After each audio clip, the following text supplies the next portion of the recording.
In those days, when there again was a great crowd without anything to eat, Jesus summoned the disciples and said, "My heart is moved with pity for the crowd, because they have been with me now for 3 days, and have nothing to eat. If I send them away hungry to their homes, they will collapse on the way, and some of them have come a great distance." His disciples answered him, "Where can anyone get enough bread to satisfy them here in this deserted place?" Still, he asked them, "How many loaves do you have?" They replied, 7. He ordered the crowd to sit down on the ground. Then, taking the 7 loaves, he gave thanks, broke them, and gave them to his disciples to distribute.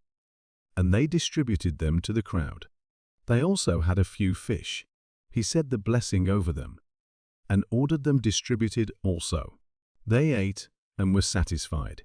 They picked up the fragments left over 7 baskets. There were about 4,000 people. He dismissed the crowd and got into the boat with his disciples, and came to Tyre region of Dalmanutha.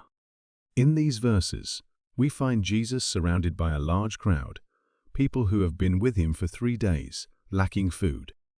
The disciples, faced with scarcity, are unsure of how to provide for the needs of the multitude. The first lesson we draw is Jesus' compassion in the face of scarcity. He sees the hunger of the crowd and is moved by empathy. In our own lives, when faced with scarcity, Jesus invites us to turn to him with our needs, trusting in his compassion. What happens next is truly miraculous. With just a few loaves of bread and fish, Jesus multiplies the resources, feeding the entire crowd.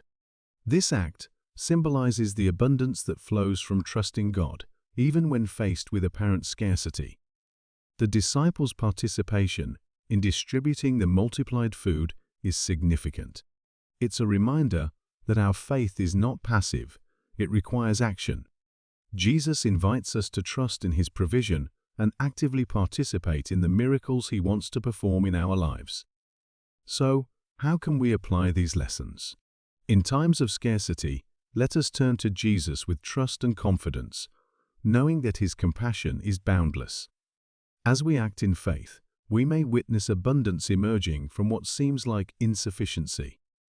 As we reflect on Mark 8:1-10, may we be inspired by the compassion and miraculous provision of Jesus. Let's trust that in our moments of scarcity, he can turn the little we have into more than enough. Thank you for joining us on this reflective journey. If you found this message meaningful, don't forget to like, share, and subscribe. Stay tuned for more insightful content. Until next time, may you experience the abundance of God's provision in every area of your life. God bless.